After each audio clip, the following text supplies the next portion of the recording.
अस्सलाम वालेकुम, कैसे हैं आप सब लोग? मुझे आप लोग सुन सकते हैं? प्लीज़ कंफर्म कीजिएगा। जी सर। आवाज आ रही है, वालेकुम सलाम। थैंक जज़ाकल्लाह, थैंक यू। इंस्टीट्यूट की तरफ से जो साहब ने काइंडली मुझे ज़रा होस्टिंग राइट्स ट्रांसफ़र कीजिएगा, जो इंस्टीट्यूट की तरफ से हैं। आमिर साहब, आप हैं आज? जी सर। अस्सलाम वालेकुम सर। साहब, वालेकुम सलाम। आमिर साहब कैसे हैं? अल्हम्दुलिल्लाह सर, आप कैसे हैं? मिजाज ठीक है आपके? Just minute sir. अल्लाह का शुक्र, अल्लाह का जी सर। शुक्र। थैंक यू सर, जज़ाकल्लाह, थैंक यू, थैंक यू। बिस्मिल्लाह रहमान रहीम। हम अपनी फिर क्लास स्टार्ट करते हैं। अच्छा, पहले तो मैं थोड़ा सा प्रीवियस जो स्लाइड थी उसको मैं थोड़ा सा रिव्यू दूंगा, आपको एक रिकैप दूंगा, ठीक है, ताकि आपका चीज़ें रिफ्रेश हो जाए। बाकी आप लोगों से गुजारिश ही करूंगा कि चीज़ें अपनी एनरोलमेंट वगैरह काइंडली कंफर्म कीजिए, ताकि आमिर साहब आप लोगों का ग्रुप बना दें, तो वहाँ पे आपको ये नोट्स वगैरह सारे शेयर हो सके। जो हमारी फर्स्ट क्लास थी उसमें हमने बेसिक्स देखी थी। उसमें मैंने आपको ये बताया था कि हमारी एक इंडिविजुअल टैक्सेशन होती है, इसमें इंडिविजुअल अपनी टैक्स रिटर्न फाइल करता है, जो सैलरी पे पर्सन हो, या जो अपना को सोल प्रोप्राइटर बिजनेस कर रहा हो, या जो सिंगल मेंबर एलएलसी अगर किसी ने रजिस्टर की हो, तो वो अपना 1040 फाइल करेगा, वो इंडिविजुअल टैक्सेशन में आएगा। बिजनेस टैक्सेशन में मैंने आपको बताया था कि पार्टनरशिप हो या सी कॉर्प हो। अब बाकी भाई, बाकी जरा से गुजारिश है, अपना माइक ऑफ कर लीजिए। वो फिर साउंड आती है, डिस्टरबेंस आती है, तो सारा टेम्पो खत्म हो जाता है। ये किसी का माइक ऑन है मेरे ख्याल से, तो वो आवाज़ आ रही है, तो काइंडली माइक ऑफ कर लीजिए सारे, ठीक है। Thank you. और अगर आपको क्वेश्चन हो तो रिमाइंड करा दूं कि आपने हैंड रेस करना है, मैं आपको खुद अलाउ करूंगा, फिर आपने बोलना है। अदरवाइज फिर वो हैप्पैजेंटली कोई मंडी बन जाती है, वो फिर पता नहीं चलता होता कौन बात कर रहा है, क्या कर रहा है, और फिर अंडरस्टैंडिंग नहीं हो पाती फिर तक। चल, आगे बढ़ते हैं। बिजनेस सेक्शन में मैंने आपको बताया था कि जैसे पार्टनरशिप रिटर्न्स हो गई, सी कॉर्प हो गई, या एक 1120 एस एस कॉर्प हो गई, जो कि बेसिकली आपका टैक्स का स्टेटस है, सिर्फ आपका सेल्फ एम्प्लॉयमेंट टैक्स बचाने के लिए होता है। उसकी रिटर्न जो है वो हम करते हैं, और वहां से अगर 1065 या 1120 एस कर रहे हैं तो वहां से केवा निकलता है, जो कि आपका 1040 के इंडिविजुअल रिटर्न में आता है। और इसके अंदर हम आपको जो है वो प्रैक्टिकल ट्रेनिंग कराएंगे, प्रोकनेक्ट सॉफ्टवेयर के ऊपर आपको पूरा गाइड करेंगे। और आपका हर हर टॉपिक के ऊपर आपका एक प्रैक्टिस सिनेरियो होगा, उसको आप करेंगे, और ऑनवर्ड्स भी आपको प्रैक्टिस के लिए सिनेरियोस दिए जाएंगे। फिर आपकी ये एलएलसी फॉर्मेशन और सेल्स टैक्सेशन ये आपको जो है वकासा पढ़ाएंगे इंशाल्लाह। और फिर पेरोल टैक्सेशन में आपको कंटिन्यू करूंगा, पेरोल और quick books. Quick books basically इसलिए पढ़ाई जाती है अंडरस्टैंडिंग के लिए, क्योंकि मेजोरिटी वहाँ पे जो अकाउंट्स बने होते हैं, वो क्विक बुक्स बने होते हैं, वो ज़्यादातर आपको क्विक बुक्स के राइट से देते हैं कि भाई ये लो पकड़ो, हमारा अकाउंट खोल के खुद एक्सट्रैक्ट कर लो डाटा, हमें तक ना करो।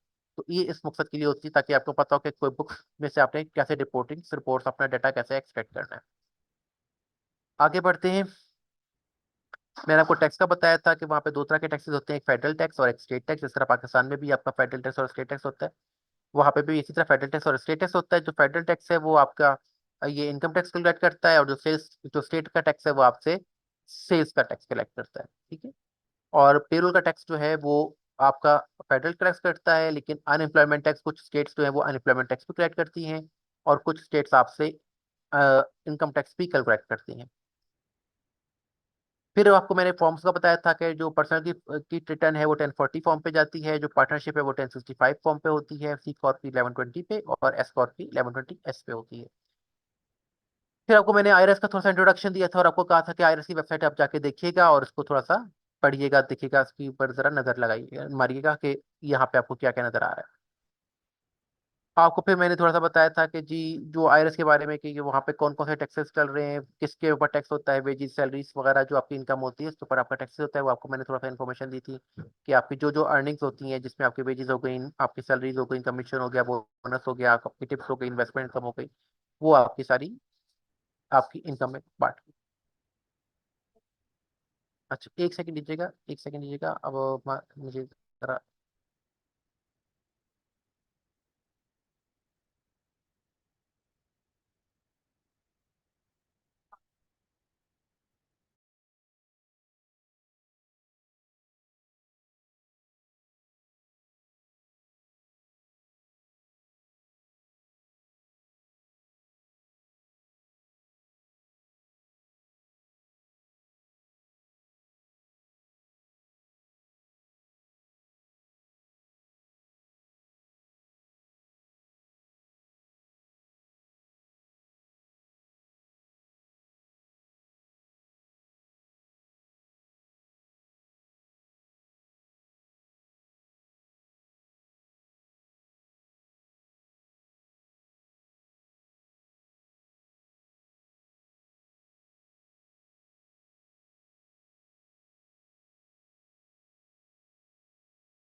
सर आवाज भी नहीं आ रही और स्क्रीन भी स्टॉप हुई हुई है।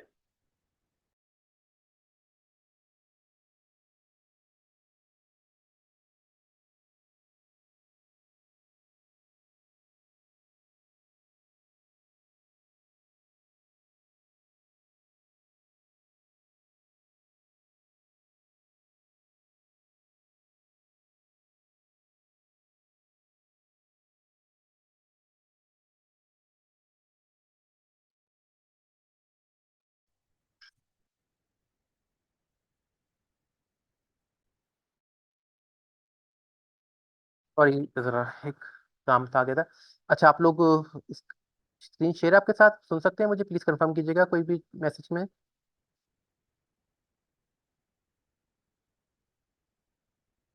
Thank you. अच्छा जी, हम थे यहाँ पे। अच्छा, उसके बाद मैंने आपको ये बताया था कि जी जो टैक्स के रेट्स है वो 10% टू 37% तक वहाँ पे वेरी करते हैं। आपकी जैसे जैसे इनकम बढ़ती जाएगी आपका टैक्स बढ़ता जाएगा। कम इनकम होगी कम टैक्स होगा, ज़्यादा और मजीद कम इनकम होगी तो वो आपको उल्टा रिफंड देंगे अपनी जेब से। ठीक है, तो और अगर आपकी इनकम ज़्यादा होगी तो आपसे टैक्स लेंगे। तो उसके बाद फिर आपको मैंने बताया था कि जी जब वहाँ पे टैक्स रिटर्न्स के जो है ना वो सेवरल फैक्टर्स होते हैं, वहाँ पे फाइलिंग स्टेटस होते हैं।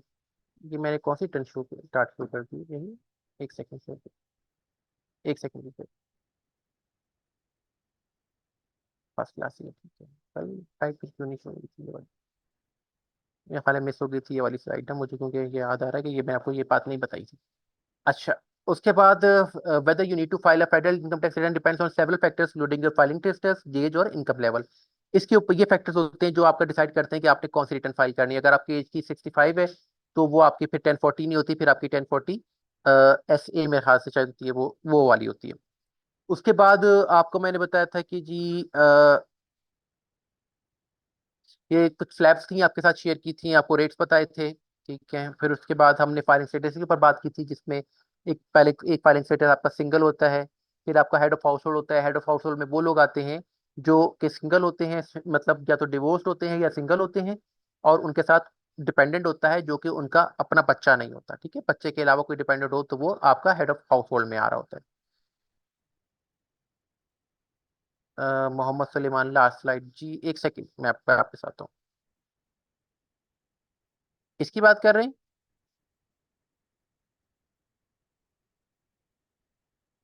आप काइंडली माइक ऑफ करके मुझसे बात कर सकती हैं सुलेमान सर। निसार जी, भाई निसार साहब।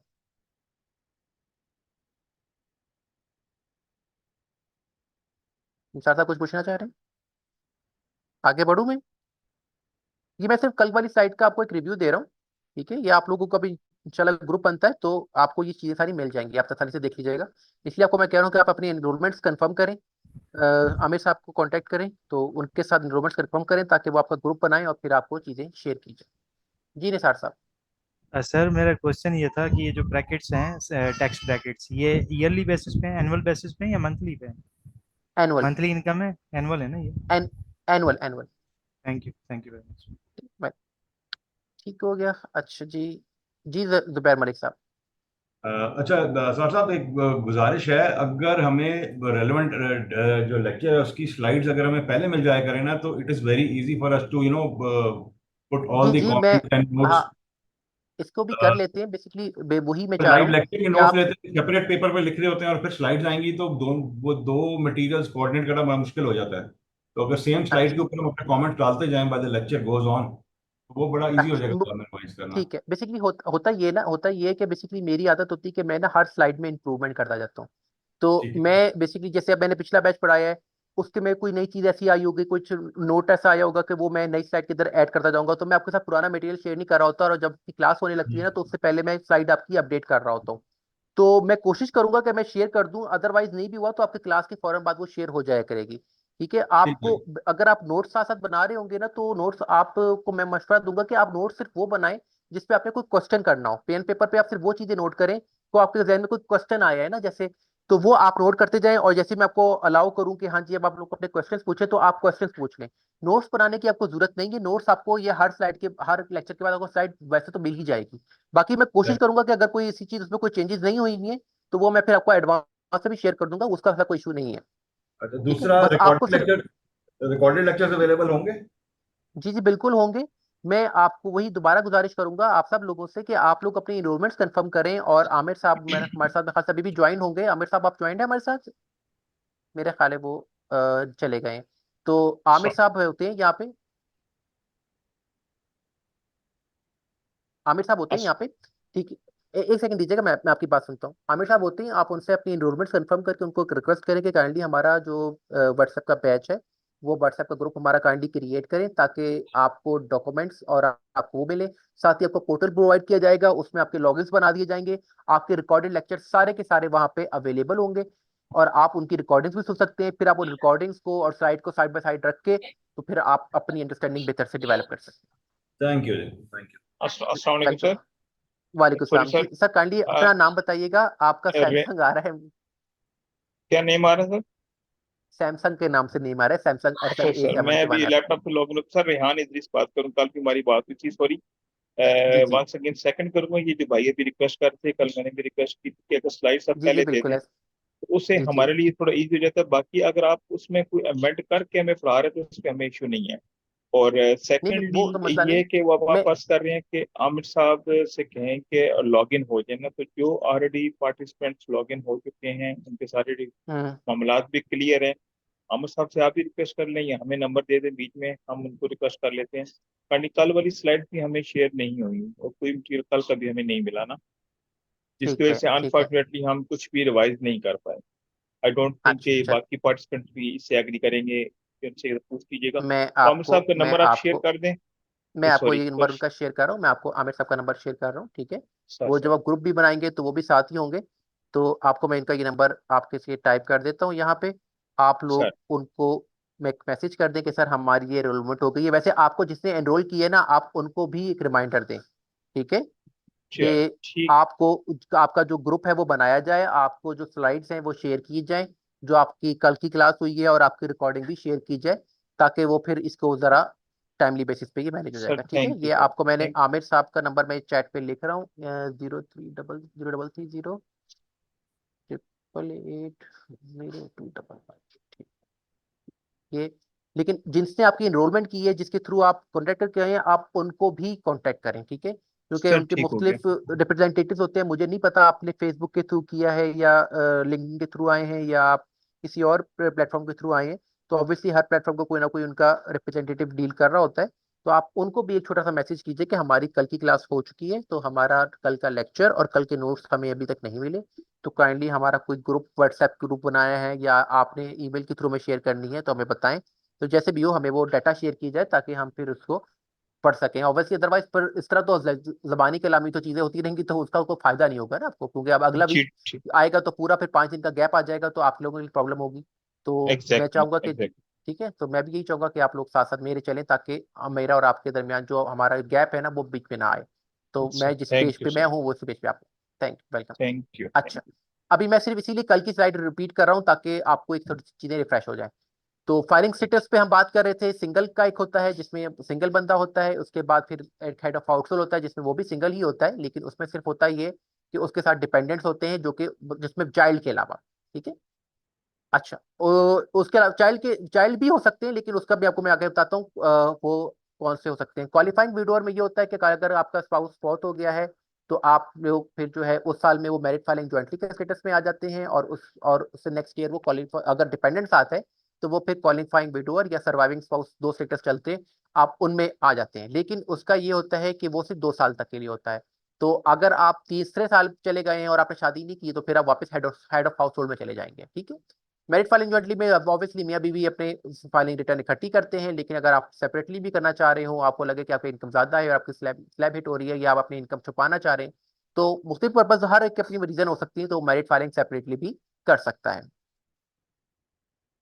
उसके बाद single filer is a taxpayer that is unmarried, divorce और रजिस्टर्ड डोमेस्टिक पार्टनर और legally separated according to state law as of the last day of tax year. Last day of tax year बहुत important है यहाँ पे। For example 31 दिसंबर को 11:58 या 59 minute पे भी आपकी शादी जो है वो आपका डॉक्यूमेंट साइन हो गया है, तो आप उसको मैरिज फाइलिंग जॉइंटली में ही कंसिडर किए जाएंगे, ठीक है।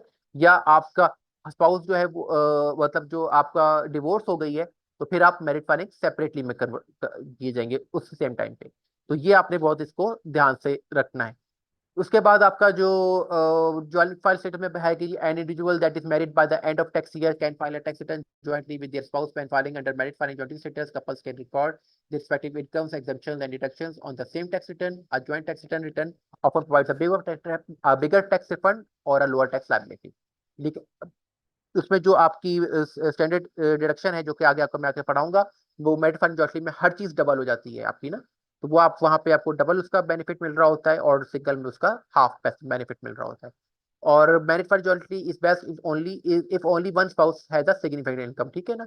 अगर बोथ स्पाउस वर्क और कर रहे हैं और ज्यादा इनकम कमा रहे हैं और उनकी आइटमाइज डिडक्शन एक की ज्यादा आ रही है, तो ऑब्वियसली उनका टैक्स रिटर्न का में फर्क आ रहा होता है, तो वो इनकम टैक्स में फर्क आ रहा होता है, तो वो सेपरेटली भी कर सकते हैं।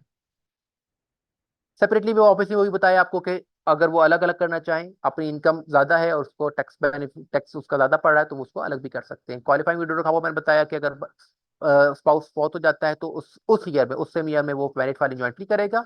फॉर एग्जाम्पल 2023 में स्पाउस फौत हो गया तो 2023 में वो मैरिड फाइलिंग जॉइंटली ही करेगा, और 2024 और 2025 में वो head of sorry qualifying widower या सर्वाइविंग स्पाउस के स्टेटस में करेगा, अगर वो शादी नहीं करता। अगर वो शादी कर लेता है तो ऑब्वियसली फिर उसका स्टेटस दोबारा चेंज हो जाएगा।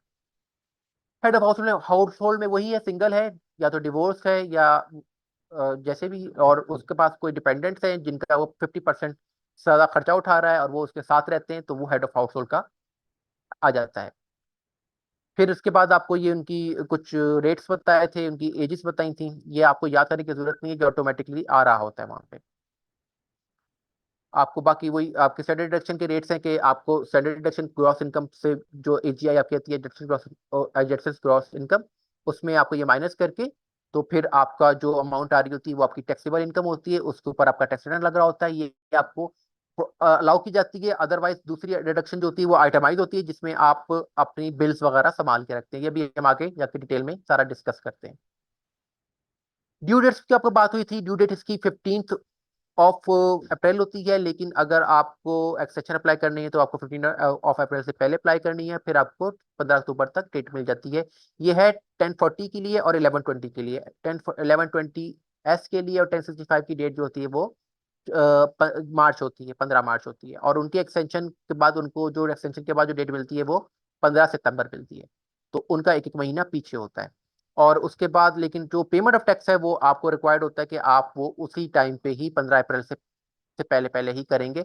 उसमें आपका बताया गया था कि आपको वन पिछली जो आपने टैक्स इनकम टैक्स दिया होता है उसका 110% आप जो है वो आप लेके आप जमा करा देते हैं। वो क्वार्टरली आप करते हैं अगर आपका बिजनेस है। अगर आपका सैलरी है तो फिर ऑब्वियसली वो आपका साथ साथ कटता जा रहा होता है।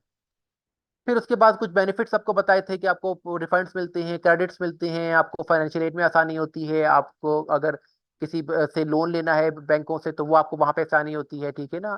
तो आपको सोशल सिक्योरिटी का आपको अलाउंसेस वगैरह मिलते हैं वहाँ पे, तो ये आपको वहाँ पे फायदे मिलते हैं। ये सारे क्रेडिट्स हैं जो कि आपको मैंने मेंशन किए थे कि जो आपको फाइलिंग अगर आप करते हैं तो आपको ये इन क्रेडिट्स मिलते हैं, जिसमें आपको पता था जैसे फॉर एग्जाम्पल बच्चे हैं आपके, तो आपको अगर बच्चा है कोई तो आपको 2500 का 2000 का, सॉरी 2000 का आपको क्रेडिट मिलता है। अगर आपको कोई अदर डिपेंडेंट है तो 500 का क्रेडिट मिलता है। अगर आपका बच्चा पढ़ रहा है तो आपको उसका क्रेडिट मिलता है।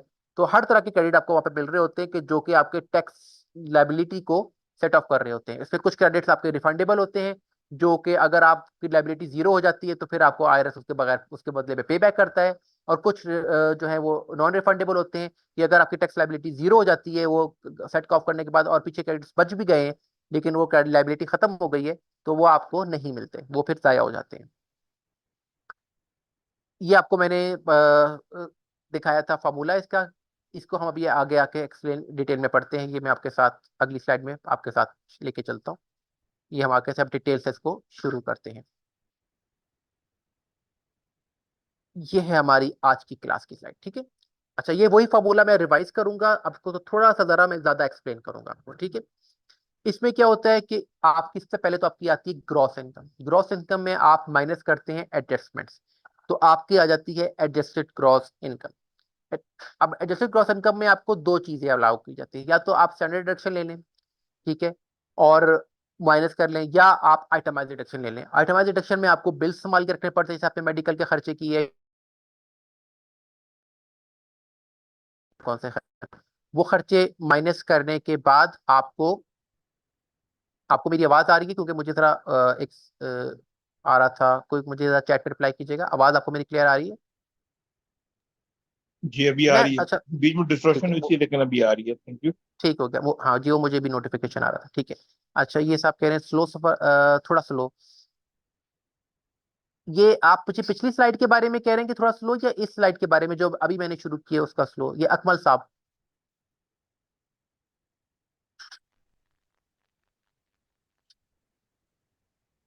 अकमल साहब आपने कहा थोड़ा स्लो समझाइएगा। तो ये फार्मूले की, अच्छा फार्मूले की बात करें, ठीक है। ये देखिए, ग्रॉस इनकम है आपकी, आपने पूरे साल में जो कुछ भी कमाया वो आपकी ग्रॉस इनकम है, ठीक है। उसमें आपकी सैलरी थी, आपका बिजनेस था, आपने किसी से पार्टनरशिप की हुई थी, आपका कहीं से रेंट आता था, आपने कोई शेयर्स खरीदे हुए थे, आपको कहीं से डिविडेंड आया है, आपने कोई शेयर की सेल परचेज की है, आपने कोई घर बेचा, कोई कैपिटल गेन आया, हर तरह की इनकम आपकी ग्रॉस इनकम है।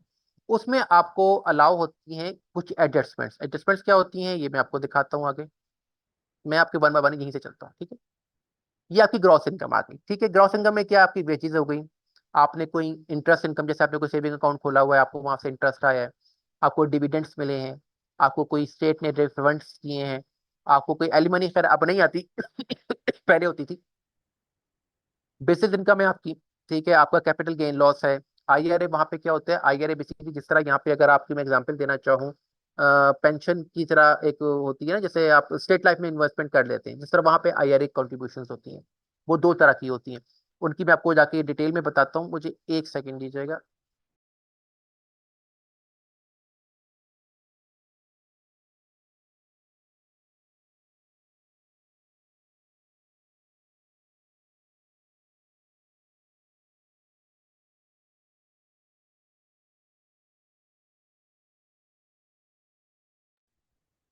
सॉरी, अच्छा जी।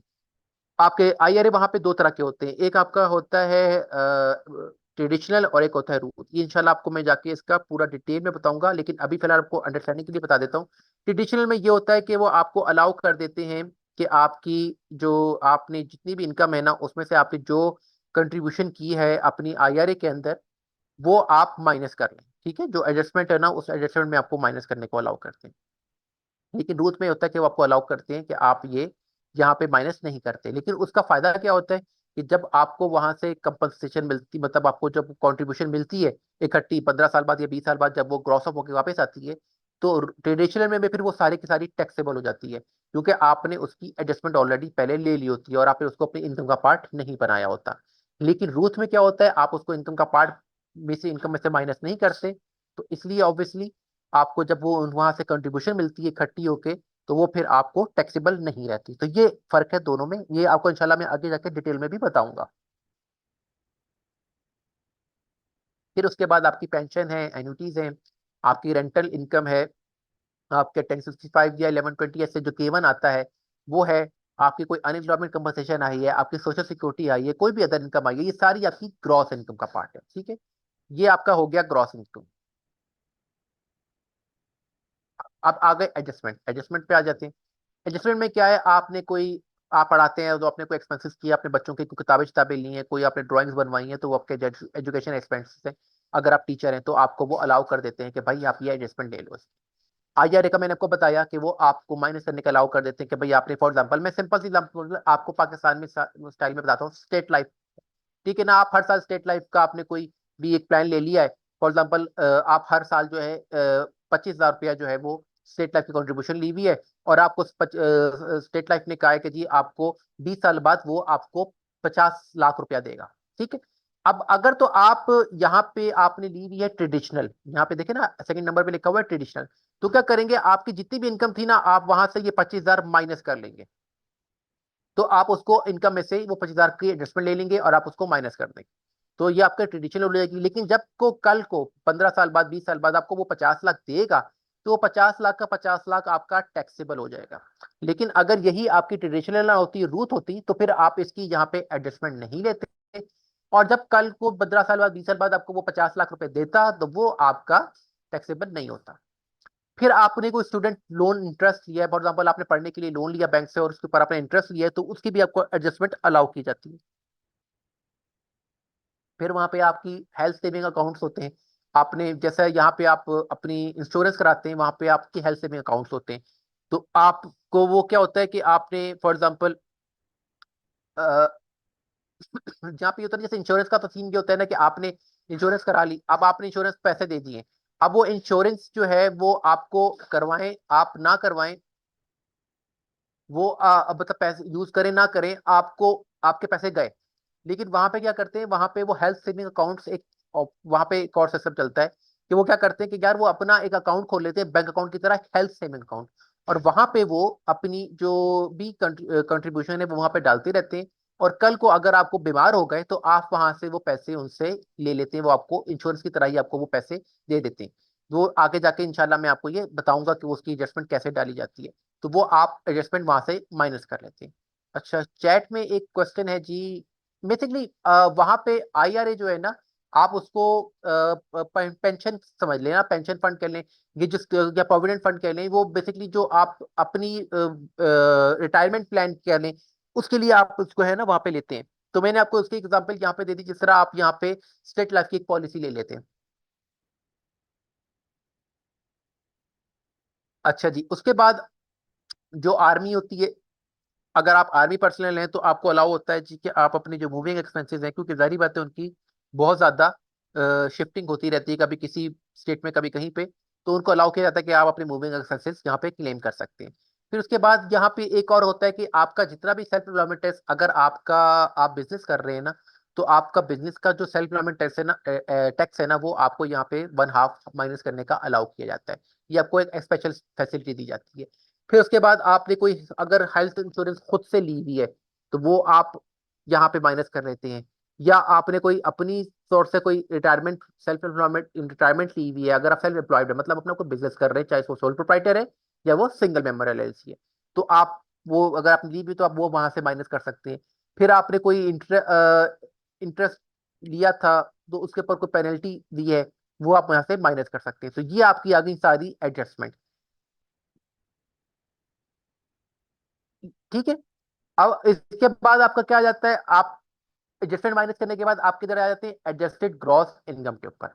अब एडजस्टेड ग्रॉस इनकम तक अगर किसी का कोई क्वेश्चन है तो मुझे पूछे, बताएं, मैं उसको क्लियर कर देता हूँ, अदरवाइज फिर मैं आगे डिडक्शन के ऊपर चलता हूँ। इस फॉर्मूले में मेरे को ग्रॉस इनकम और एडजस्टमेंट्स दोनों बताइए। इस हवाले से किसी का सवाल हो?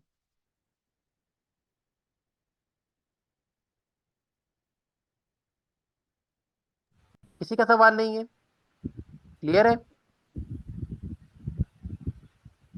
अकमल साहब, अगर आपने सवाल करना है तो काइंडली हैंड रेज करके फिर अनम्यूट किया करें।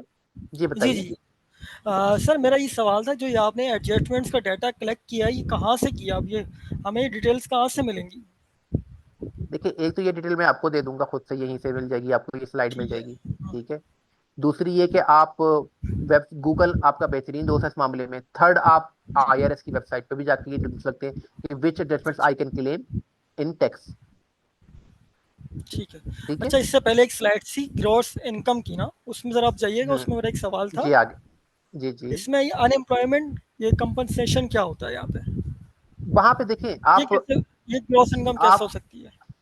देखें, आपको सोशल सिक्योरिटी वहां पे आप जमा कराते हैं, और वहां पे आप अनएम्प्लॉयमेंट टैक्स भी देते हैं, जो कि आपका एम्प्लॉयर आपके बेहाफ पे जमा करा रहा होता है। ठीक है। आपको मेडिकेयर की फैसिलिटी भी दी जा रही होती है। अब अगर आप खुदा ना खास्ता आप टैक्स फाइलर हैं और आप अनएम्प्लॉयड हो गए, ठीक है, अब आपके पास कोई जॉब नहीं है, तो वहां की स्टेट और वहां की फेडरल दोनों आपको अनएम्प्लॉयमेंट कंपनसेशन देते हैं कि भाई आपको भी जॉब नहीं है, तो आपको हम फिलहाल अपने पास से फैसिलिटी दे रहे हैं। ये आपकी ग्रॉस इनकम का पार्ट होता है। तो ये मैक्सिमम और मिनिमम कितना कितना हो सकता है ये? यार ये स्टेट टू स्टेट डिपेंड करता है, कभी उनकी कोई पॉलिसी होती है, कभी कुछ देते हैं, कभी 6,000 तक दे देते हैं, कभी ज्यादा भी दे देते हैं। ये तो डिपेंड कर रहा होता है कि क्या हालात है। जैसे कोविड के दिनों में उन्होंने बहुत बहुत लोगों को दिया है, बहुत ज्यादा भी दिया है ठीक है, कोविड के दिनों में। ठीक है। फाइन। और वेलकम। और किसी का कोई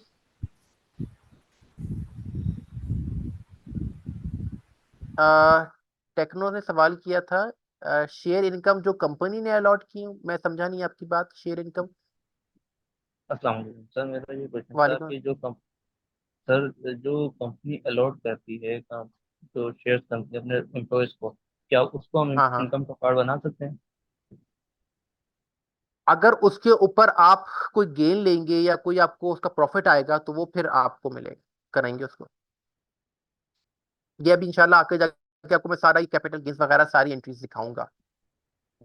थैंक यू। ठीक है। अच्छा जी, और किस चैट में किसी का सवाल है जी? Unfavour compensation as a loan देते हैं? नहीं नहीं, ये आपको आपकी इनकम होती है, आपको ग्रांट मिलती है मतलब। ठीक है। अच्छा जी,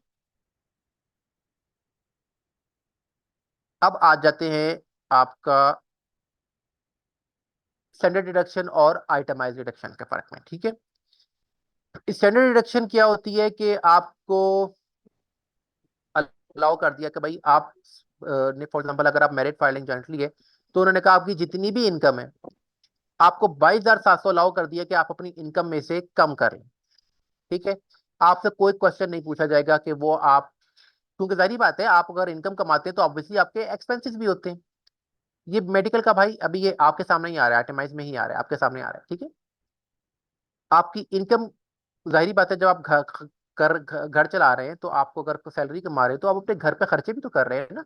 तो ऑब्वियसली तो उसलिए आपको वो अलाउ किया जाता है कि आप 22,700 मेरिट फाइलिंग जॉइंटली, और अगर 13,000 कुछ समथिंग है अगर आप सिंगल पे कर रहे हैं, और अगर आप 15,000 कुछ है अगर आप हेड ऑफ हाउस होल्ड में, कहते हैं आप स्ट्रेट अवे अपनी एडजस्टेड ग्रॉस इनकम एजीआई से माइनस कर ले, आपसे कोई क्वेश्चन नहीं पूछा जाएगा। ठीक है, आपको अलाउ है। लेकिन अगर आप कहते हैं नहीं मेरे तो खर्चे बहुत ज्यादा हो गए, जैसे मेडिकल का खर्चे हो गए, ठीक है, आपने कोई लोकल के प्रॉपर्टी टैक्सेस दे दिए, आपने कोई घर पे कोई मॉर्गेज के अपने घर को मॉर्गेज कराया था और आपने इंटरेस्ट इंटरेस्ट एक्सपेंस दिए हैं, या आपने कोई इन्वेस्टमेंट की थी उसके ऊपर आपने इंटरेस्ट दिया है। ठीक है। आपने कुछ चैरिटेबल कॉन्ट्रीब्यूशंस किए हैं जो कि आपने रजिस्टर्ड, वहाँ पे जो रजिस्टर्ड अथॉरिटीज है जिस तरह पाकिस्तान में भी है कि आपको रजिस्टर्ड कंपनीज जो रजिस्टर्ड आपकी डोनेशन फर्म्स होती हैं, जो फर्म्स होती हैं, जो खास क्या कहते हैं इनको, खास वर्ड होता है इनका, ट्रस्ट, उनको आप दे सकते हैं। तो उसी तरह वहाँ पे भी कुछ ट्रस्ट होते हैं जो रजिस्टर्ड होते हैं, आप उनको अगर चैरिटेबल कॉन्ट्रीब्यूशन दिए हैं, ठीक है, तो वो आप इसका माइनस कर सकते हैं, आइटमाइज डिडक्शन में ले सकते हैं।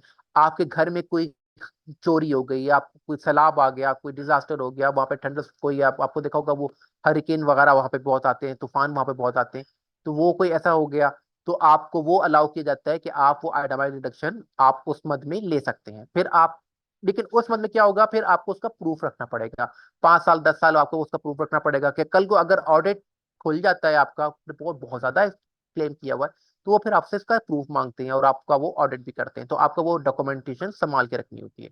और अब एज अ टैक्स प्रिपेयरर आपका काम ये होता है कि जब भी आप किसी की टैक्स रिटर्न बना रहे होंगे और वो आपको आइटमाइज डिडक्शन दे रहा होगा, तो आपने भी उनके डॉक्यूमेंट्स वगैरह सारे अपने पास संभाल के रखने, ताकि कल को ऑडिट खोले तो ऑब्वियसली, क्योंकि एज अ टैक्स प्रिपेयरर आपका पीटीआई नंबर उस पर लिखा होगा, और कल को अगर वो ऑडिट का आईआरएस का नोटिस लेटर आ जाता है, तो आपके पास भी डाटा होना चाहिए इसको प्रूव करने के लिए कि भाई मुझे इस बंदे ने ये डाटा दिया था और ये डाटा मैंने एज इट इज डाला है, मैंने अपनी तरफ से कोई हैंकी पंकी नहीं की है, और ना मैंने क्लाइंट के कहने पे कोई हैंकी पंकी की है। ठीक है। तो ये चीजें आपने अपने साथ से भी अपने पास मेंटेन रखनी है। फॉर एग्जांपल आपको क्लाइंट आपके पास आया है, तो आपका काम है कि आप एक तो उससे जो भी डाटा ले आप ईमेल के थ्रू लें, रजिस्टर्ड ईमेल के ऊपर भी मंगवाएं उससे, क्या भाई मेरी इस रजिस्टर्ड ईमेल के ऊपर अपना डाटा दे, एक ही ईमेल रखें, कंपनी के नाम की ईमेल बना लें, या बेहतर है अगर आपने कोई एलएलसी रजिस्टर कर ली तो उसके नाम से कोई ईमेल बना लें, कोई वेबसाइट अगर बनाएगी तो उसकी सब डोमेन बना लें, वो बेहतर रहता है। और उसके ऊपर आप डाटा लें इनसे और उसे, ताकि और उसकी ईमेल के ऊपर से डाटा आ रहा हो उसके बाद आपने जो भी उसका डाटा लिया है, आपने जो भी उसकी रिटर्न बनाई है, जब रिटर्न बन जाती है तो आपने उसका ड्राफ्ट निकाल के उससे साइन लाजमी करवाना है, ताकि कल को कोई प्रॉब्लम हो तो आपको पता हो कि भाई ये मैंने इसके साथ ये डाटा आया था, ये डाटा पे मैंने ये रिटर्न इसकी बनाई है और ये इसके सिग्नेचर है, ये इसने अप्रूव किया है। ताकि कल को क्लाइंट ये ना करनी भाई मुझे तो बताया ही नहीं था, मुझे तो उसने ये चीज पूछी ही नहीं थी। तो आपको आगे जाके अभी इंशाल्लाह मैं आपको ऑर्गेनाइजर का भी बताऊंगा कि आपने क्वेश्चनियर होता है, एक ऑर्गेनाइजर होता है जो कि आप उसके साथ पूछते हैं सारी चीजें, ताकि आपका कल को जब आप रिटर्न बना रहे हो तो आपके पास हर चीज कंप्लीट हो। क्योंकि जो वहां का गोरा है ना, वो गोरा बहुत ही वहां पे ना, क्यों कह लेना, इरिस्पॉन्सिबल है, कोई बहुत ज्यादा ऑर्गेनाइज नहीं है। वो आपको क्या करेगा, रिटर्न का डाटा, रिटर्न आपको अपनी डिटेल्स लिख के दे देगा, ठीक है, हाई पेंसिल से पेपर पे लिख के दे देगा, चला चला जाएगा। आपको फिर वो संभाल के रखना पड़ेगा, उसकी फाइल बनानी पड़ेगी या उसको स्कैन करके रखना पड़ेगा। आपको क्या, अब वो आपको जी आएगा, आपका कहा जी मेरी टैक्स रिटर्न फाइल कर दो, ये मेरा W2 है। तो आपने यही नहीं करना W2 पकड़ा उसकी टैक्स रिटर्न बना दी, नहीं, आपने कहना भाई अपनी पिछली टैक्स रिटर्न लेके आओ। आपको पिछली टैक्स रिटर्न लेकर फिर आप उसको कंपेयर करोगे, अच्छा पिछली टैक्स रिटर्न में इसने कौन कौन से इनकम क्लेम की हुई है। W2 के अलावा देखोगे आपके, अच्छा इसने तो बिजनेस इनकम भी क्लेम की हुई है, तो कहोगे भाई आपने पिछली टैक्स रिटर्न में बिजनेस इनकम क्लेम की हुई है, तो आपने इस साल आपने कोई बिजनेस नहीं किया है। और कहेगा अरे हाँ मैंने बिजनेस किया था, अच्छा मैं उसका डाटा देता हूँ। आप उसको देखोगे, आपको कहोगे भाई पिछले साल आपके इतने बच्चे थे, आपने डिपेंडेंट्स क्लेम किए थे, तो इस साल कोई नया बच्चा आपका, या आपका कोई नया डिपेंडेंट ऐड हुआ हो, या आपने कोई कैपिटल, आपने पिछले साल आपने कैपिटल गेन आ रहा है तो आपने इस साल कोई कैपिटल गेन, कोई शेयर्स कोई खरीदे कोई बेचे। तो आप हर रिटर्न, पिछले रिटर्न देख के आप उनके साथ वो कंपेयर करके उनसे पूछते हो कि भाई आपका जो डाटा है, ये जो आप डाटा दे रहे हैं, पिछले साल आपने ये डाटा जो है आपने रिटर्न फाइल कराई थी, तो आपने इस साल इसमें ये काम में से कौन कौन से काम किए हैं और कौन कौन से काम आपने नहीं किए। कोई एडिशनल काम किया है, कोई आपने बच्चे की स्कूल की फीस, को बच्चे को स्कूल कॉलेज में दाखिल कराया है, कोई स्कूल के एक्सपेंसेस दिए हैं, तो मैं आपको उसमें क्रेडिट लेके दे सकता हूँ, क्योंकि आपने उसका हमायती भी बनना है और उसके साथ अपने और IRS के साथ फेयर भी रहना है, ठीक है। कि आपने ये नहीं करना कि यार एक काम करते हैं, मैं तुम्हारा ये इनकम कम करके दिखा देता हूँ, तुम्हारा डिफंड बना देता हूँ। नहीं, ये काम नहीं करना, उससे क्या होगा, आपको कल को आप दोनों मुलविस पाओगे, दोनों को ब्लैकलिस्ट करेगा। उधर तो उसको तो जेल होगी और अगर आपको भी ब्लैकलिस्ट कर देगा। लेकिन अगर आपने क्या करना है, जो लीगल वे से आप उसको क्रेडिट दिला सकते हो, फॉर एग्जाम्पल उसका पिछले साल एक बच्चा था, इस साल पता लगा दो बच्चे, कहते भाई आप बताओ, आप पूछो कि भाई इस साल कोई बच्चा आपका, हाँ जी मेरा एक और बेटा हुआ है, अच्छा आप मुझे उसका SSN नंबर दें, आपको मैं क्रेडिट लेके देता हूँ, आपको पिछले साल 2,000 क्रेडिट मिला था, इस साल मैं आपको 4,000 क्रेडिट लेके दूंगा। वो आपको क्या भाई ये तो मेरा हेल्प, फायदा कर रहा है। फिर आप पूछोगे अच्छा आपको कोई बड़ा बच्चा है जो यूनिवर्सिटी कॉलेज में पढ़ता हो, कोई स्कूल में पढ़ता हो, हाँ हाँ मेरा ये बच्चा है, अच्छा आप उसका मुझे डाटा दे। फिर वहां पे ये होता है कि अगर आप बच्चों को डे केयर में दाखिल कराते हैं तो डे केयर वाले आपको वहाँ का डाटा देते हैं कि हाँ जी ये बच्चे ने हमारे पास कराया है, आप उनका लेटर लेके आओ। होगा यार इसका लेटर लेके आओ, मैं आपको इसका भी क्रेडिट लेके देता हूँ। तो आपका जो टैक्स लाइबिलिटी बन रही होगी उस पर आपके क्रेडिट्स माइनस करते जाओगे, तो उसको तो टैक्स लाइबिलिटी कम की बजाय रिफंड में भी आ जाएगी, कुछ जो रिफंडेबल क्रेडिट्स होंगे। तो आप इस तरह उसके साथ चलते जाओगे। और ये चीजें ऑब्वियसली आपको अभी पहली दूसरी क्लास में नहीं आएंगी, आप जैसे जैसे आहिस्ता आहिस्ता बढ़ते जाएंगे आपकी इनके साथ एक वो जो है ना उनसियत बढ़ती जाएगी, और फिर आपको चीजें पता लगना शुरू हो जाएंगी। फिर आप देखोगे कि अच्छा मैंने ये चीज भी नोट करनी है, मैंने ऐसे अपना एक ऑर्गेनाइजर बनाना है। मैं आपको एक ऑर्गेनाइजर की एक शक्ल भी दिखाऊंगा, आपके साथ शेयर करूंगा, फिर आपको सिखाऊंगा कैसे ऑर्गेनाइजर को मेंटेन करना है, कैसे आप आगे चलना है। खैर आगे चलते हैं। जब आइटमाइज डिडक्शन के बाद आप माइनस करने के बाद AGI से जब आपके आइटमाइज डिडक्शन माइनस हो जाती है या स्टैंडर्ड डिडक्शन माइनस हो जाती है, तो आप आ जाते हैं टैक्सेबल इनकम बिफोर QBI।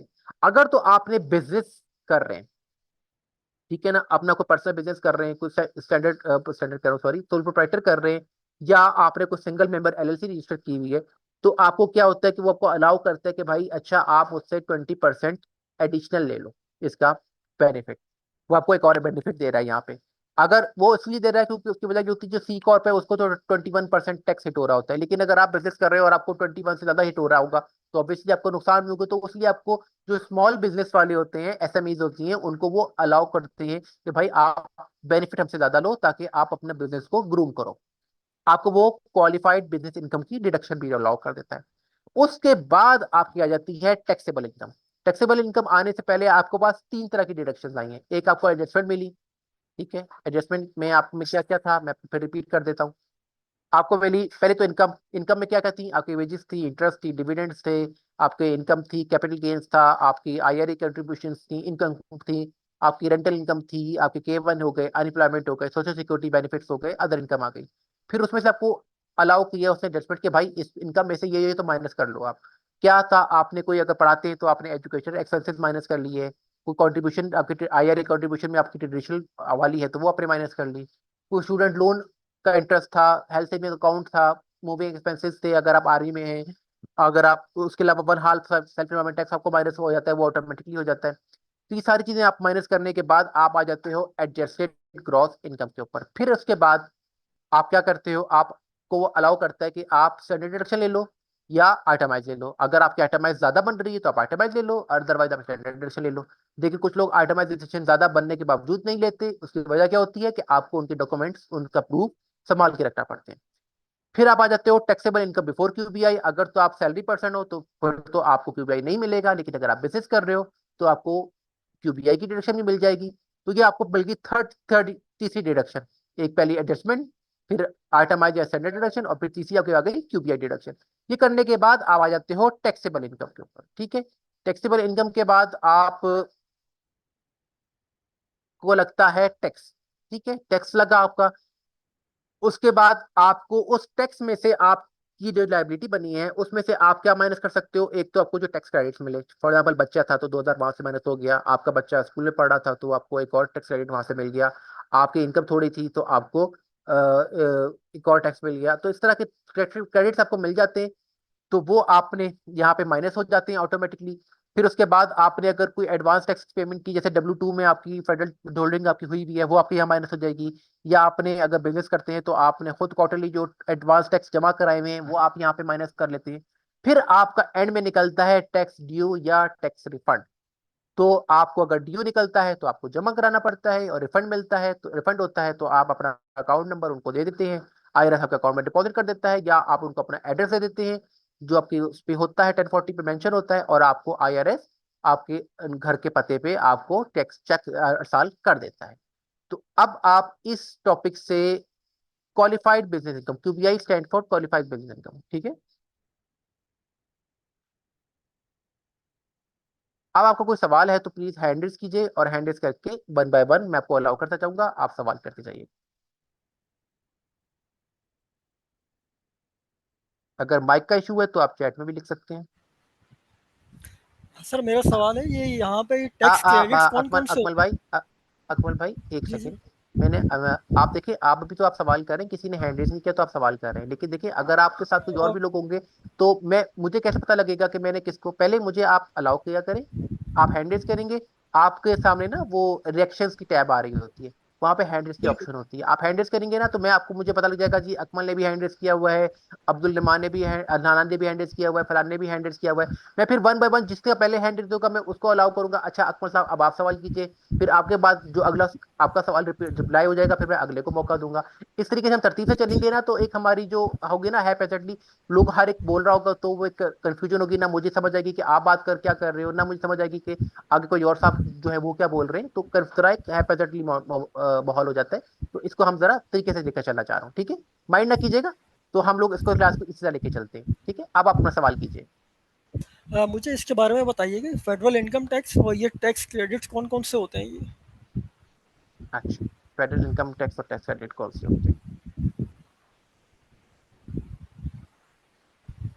इनकी भी कोई लंबी सी लिस्ट है? ये भी टैक्स क्रेडिट्स की पूरी क्लास होगी आपके साथ ना इंशाल्लाह, आपको हर टैक्स क्रेडिट सिखाया पढ़ाया जाएगा, उसका फॉर्म दिखाया जाएगा। अब इसमें पहला एक टैक्स क्रेडिट होता है अर्न इनकम टैक्स क्रेडिट, ये आप जो लोग कम इनकम वाले होते हैं उनको मिलता है। फिर एक चाइल्ड टैक्स क्रेडिट होता है कि आपके बच्चे हैं 3 बच्चों तक आपको मिलता है पर बच्चा 2000। फिर एक होता है अमेरिकन अपॉर्चुनिटी टैक्स क्रेडिट, और एक होता है लाइफ टाइम लर्निंग क्रेडिट, मतलब जो बच्चे आपके कॉलेज में पढ़ रहे होते हैं उनको अमेरिकन अपॉर्चुनिटी मिलता है, उसके अलावा कोई पढ़ रहे होते हैं तो लाइफ टाइम क्रेडिट मिलता है। कि क्रेडिट क्या होता है, क्रेडिट बेसिकली ये होता है कि आपकी अगर टैक्स लाइबिलिटी बन गई $10,000, ठीक है, तो उसमें क्या होगा, आपको अर्न इनकम टैक्स क्रेडिट की मद में आपको कोई $2,000 मिल जाएंगे, आप कम कर लोगे, अब आपकी रह गई $8,000। आपको अमेरिकन अपॉर्चुनिटी में कोई $2,000 मिल गए, आपको प्रीमियम टैक्स क्रेडिट मिल गया, आपने कोई हेल्थ कवरेज की थी उसका टैक्स क्रेडिट मिल गया, आप अपनी हेल्थ कवरेज करके कर रहे हो तो उसके बदले आपको IRS का क्रेडिट दे रहा है कि आपने अपनी हेल्थ इंश्योरेंस कराई है, अच्छी बात की है, ये लो टैक्स क्रेडिट ले लो। फिर आपने कोई और जो है वो आपके और कोई डिपेंडेंट्स है तो उनको कराया, आपने बच्चों को डे केयर में जमा कराया था क्योंकि आप और वाइफ दोनों काम करते थे तो आपको उसका भी क्रेडिट मिलेगा। फिर इसी तरह आपने घर में कोई सोलर प्रिंट लगाया है, आपने कोई क्लीन एनर्जी बना रहे हो, आपको उसका क्रेडिट मिलेगा। आपने पेट्रोल की जगह कोई इलेक्ट्रिक व्हीकल ली है, आपको उसका क्रेडिट मिलेगा। तो ये इस तरह के आपको मतलब लोगों को मोटिवेट करने के लिए कि अच्छे अच्छे काम करें, वो आपको टैक्स क्रेडिट देते हैं। तो आप क्या किया, आप क्रेडिट माइनस करते गए, 10,000 से क्रेडिट माइनस करते करते आप आ गए -2,000 के ऊपर। और वो 2,000 क्या होगा, वो अगर आपका रिफंडेबल क्रेडिट में से होगा, जैसे आपका चाइल्ड टैक्स क्रेडिट है वो रिफंडेबल होता है, तो आईआरएस आपको 2,000 का चेक भेज देगा, ये लो भाई 2,000 आपने टैक्स रिटर्न फाइल की, आपकी लाइबिलिटी 10,000 बनती थी, क्रेडिट के बदले में आपके 12,000 बनते थे, 2,000 आपके इजाफी बनते थे, ये पकड़े 2,000 का चेक, लो जी आपको उल्टा रिफंड मिल गया।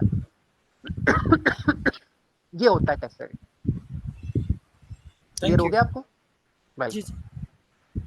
ठीक है, आगे बढ़ते हैं।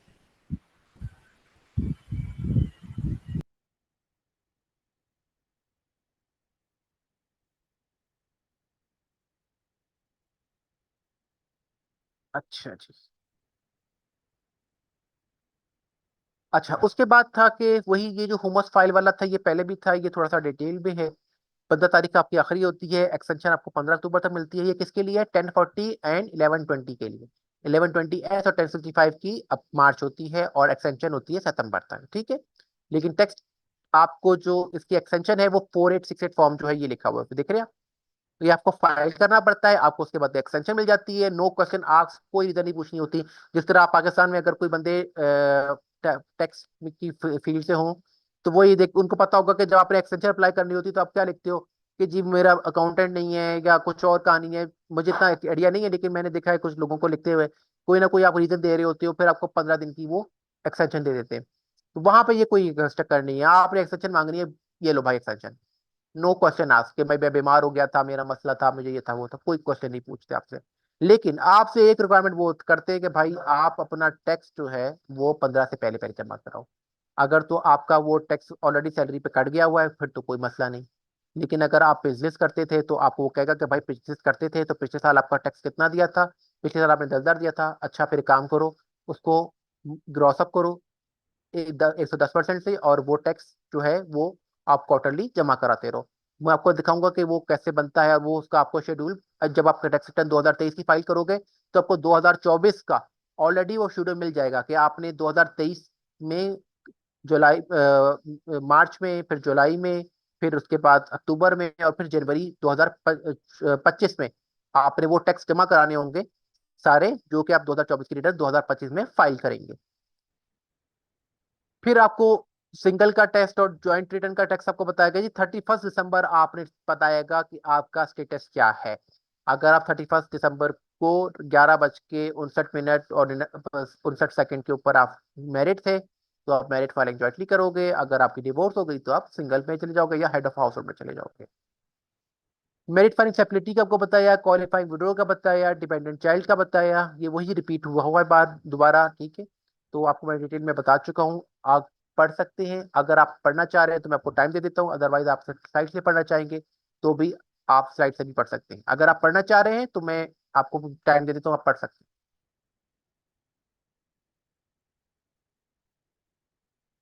मैं 2 मिनट देता हूँ, आप इसको पढ़ लें।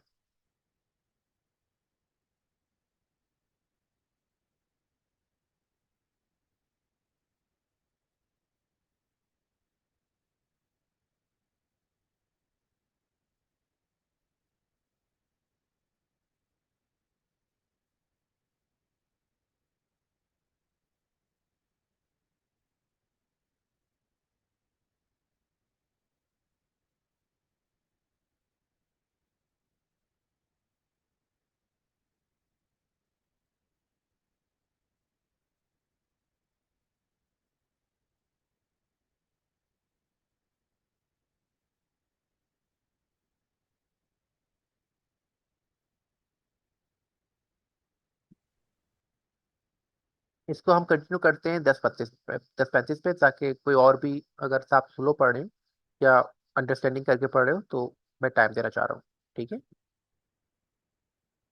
10:35 में हम इसको आगे पढ़ेंगे, अभी 10:34 है।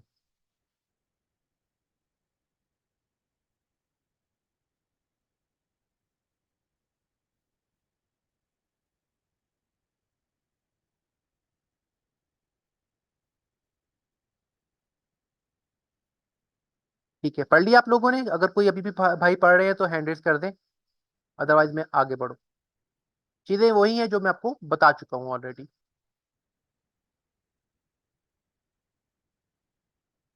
आगे बढ़ते हैं। हाँ, बाकी ये बेनिफिट्स वाला ये स्लाइड दोबारा रिपीट हुई है कि अगर आप रिटर्न फाइल करते हैं तो आपको पैसे वापस मिलते हैं टैक्स क्रेडिट की सूरत में, ठीक है। अगर आपको पेनल्टीज मिलती हैं जो है वो आपको इंटरेस्ट और पेनल्टीज जो है वो आपको नहीं लगती हैं। आपको फाइनेंशियल एड में जैसे आपको आपने अप्लाई करना है तो वो आपको मिलता है, आपने कोई लोन अप्लाई करना है तो वो आपको मिलता है, आपको सोशल सिक्योरिटी की तरफ से बेनिफिट्स मिलते हैं। अगर आप अनएम्प्लॉयड है तो आपको अनएम्प्लॉयमेंट का बेनिफिट्स दिए जाते हैं। आपकी इनकम अगर एक्यूरेट पिक्चर आ जाती है इनकम की, आपने अगर किसी बैंक से लोन लेना है तो आपको वो आपको टैक्स रिटर्न आपसे मांगेंगे ताकि आपकी इनकम असेस कर सकें। अगर आपने जो है वो किसी स्कूल में अप्लाई करना है उसका स्कॉलरशिप का तो आपसे टैक्स रिटर्न मांगेंगे या आपके बाप वालिदैन की टैक्स रिटर्न मांगेंगे ताकि आपको पता हो कि भाई आपकी इनकम कितनी है और आप डिजर्व करते हो या नहीं करते हो, ठीक है। और वहां पे आप टैक्स रिटर्न फाइल करने का इसलिए भी है कि वो लोग जो है अपनी जिम्मेदारियां निभाने को समझते हैं, क्योंकि उन्हें पता होता है कि ऑब्वियसली स्टेट आपके लिए कुछ ना कुछ उसका बेनिफिट्स दे रही है। तो वो भी हिचकिचाते नहीं है टैक्स रिटर्न फाइल करने में, उनको तकलीफ नहीं होती। जिस तरह पाकिस्तान को तो खैर अल्लाह हाफिज है, यहाँ पे तो आप स्कूल भी आपको अपना खर्चा करना है, मेडिकल भी आपको अपना खर्चा करना है, हाँ हिफाजत भी आपको अपनी खुद से करनी है। पुलिस वाले को खुदा न खास्ता कोई चोरी हो गई तो पुलिस वाले को जेब खर्च भी आपने देना है। तो अल्लाह हर चीज तो आपको खुद ही करनी है। तो टैक्स पता नहीं किस मकसद के लिए लेते हैं, मुझे तो आज तक समझ नहीं आया। लेकिन खैर वहां पे ऐसा नहीं है, वो स्टेट्स बहुत जबरदस्त चलती हैं इस मामले में। अच्छा, उसके बाद फिर आपको वही ये क्रेडिट्स का जो था ये टॉप ये फाइल स्लाइड दोबारा रिपीट है, ठीक है। आपको मैंने अभी बता भी दी है दोबारा। आगे चलते हैं। अच्छा जी, अब 1040 का मैं आपको रिव्यू देता हूँ एक, ठीक है। 1040 के लिए मैं आपकी अपनी पहले शेयर कर देता हूँ आपसे अपनी वेबसाइट। एक सेकंड लीजिएगा।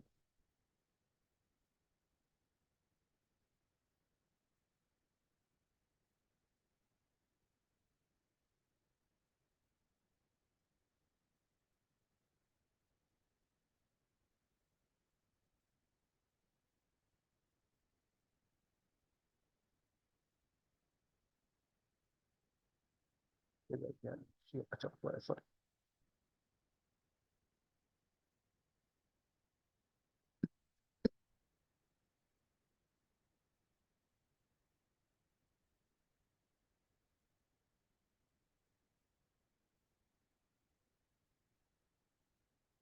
क्यों नहीं कर रहा?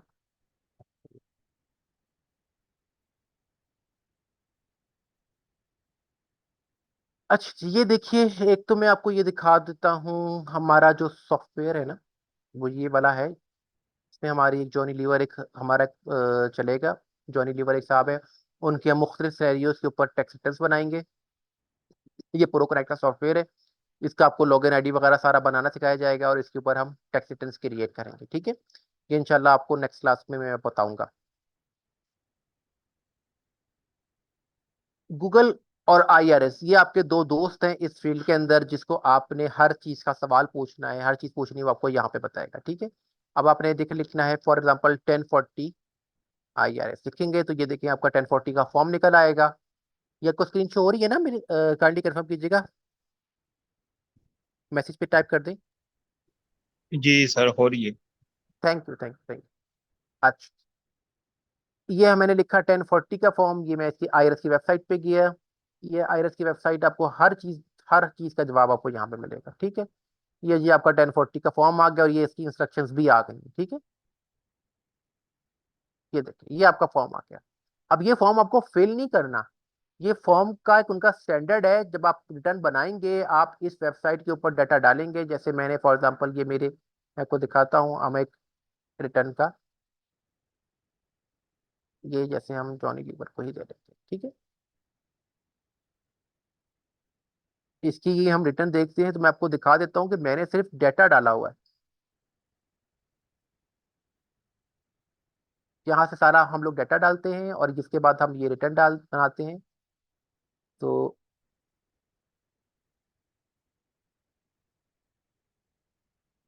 ये आपके से पहले एक बैच चल रहा है जो ये हम लोग को इंशाल्लाह उनकी माशाल्लाह ये उनकी इंडिविजुअल टैक्सेशन खत्म हो गई है ऑलमोस्ट। एक लेक्चर उसका रह गया, एक या दो लेक्चर रहते हैं उनके। ये देखें डाटा वो ऑटोमेटिकली ब्लू कलर में आप देख रहे हैं, ये खुद एंटर होके आ रहा है, आपको ये फिल नहीं करना, ठीक है, वो हर चीज खुद फिल होके आती है। ये आपको दिखाना था, ये आपका होता है 1040 का फॉर्म। मैं थोड़ा बड़ा कर देता हूँ। यहाँ पे आपका नाम आ रहा होता है, अगर आपने किसी को मैनुअल बना के देनी है तो आप इसको मैनुअली बना के भी दे सकते हैं। फॉर एग्जांपल जैसे मिस्टर अहमद लिख देते हैं, ठीक है ना, आपने कोई भी नाम लिखना होगा तो आप लिख सकते हैं यहाँ पे, ठीक है, first name last name for example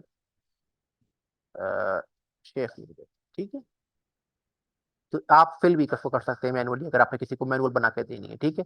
manual बना के देने का तरीकाकार क्या होगा, ऑब्वियसली आपको कैलकुलेशन करना तो मुश्किल हो जाएगा आपके लिए, तो आप क्या करें, आपको उसका शॉर्टकट बताता हूँ। आप क्या करें, आप इस वेबसाइट के ऊपर जाएंगे, आपने रिटर्न बनाएंगे, ये रिटर्न देखी, आपने ये रिटर्न बना ली, अच्छा जी ये मेरी रिटर्न फाइनल हो गई। ऑब्वियसली जब आप इसको वो आपसे पैसे मांगेगा, आप क्या करोगे, आप पकड़ोगे इधर इसको, यहाँ पे इसको कॉपी करोगे और यहाँ पे जाओगे इसको पेस्ट कर दोगे। वहां से कॉपी करोगे, जो जो फॉर्म्स होंगे सारे फॉर्म आईआरएस पे अवेलेबल होते हैं, वो आप जाके कॉपी करते जाओगे। यहाँ पे आपकी ये आ रही होती है इनकम आपकी सैलरी वाली। फिर उसके बाद आपको यहाँ पे आपकी आ रही होती है दूसरी स्केजुअल, डी की कोई है तो वो आपकी यहाँ पे आ रही होती है। जैसे आपने कोई कैपिटल गेन्स वगैरह किए हैं तो वो आ रहे होते हैं। इसी तरह आपको आपकी से जो बेसिस इनकम है वो आ रही होती है, ये आपकी यहाँ पे क्यूबीआई आ जाती है, क्यूबीआई सॉरी स्टैंडर्ड डिडक्शन आ जाती है, यहाँ पे आपकी क्यूबीआई आ जाती है। फिर आपको यहाँ पे ये सारा निकालने के बाद आपकी ये टैक्सेबल इनकम आ जाती है। मैं आपको बल्कि उनकी बनी हुई दिखा देता हूँ ना, वो ज़्यादा बेहतर रहेगा। ओहो की तरह।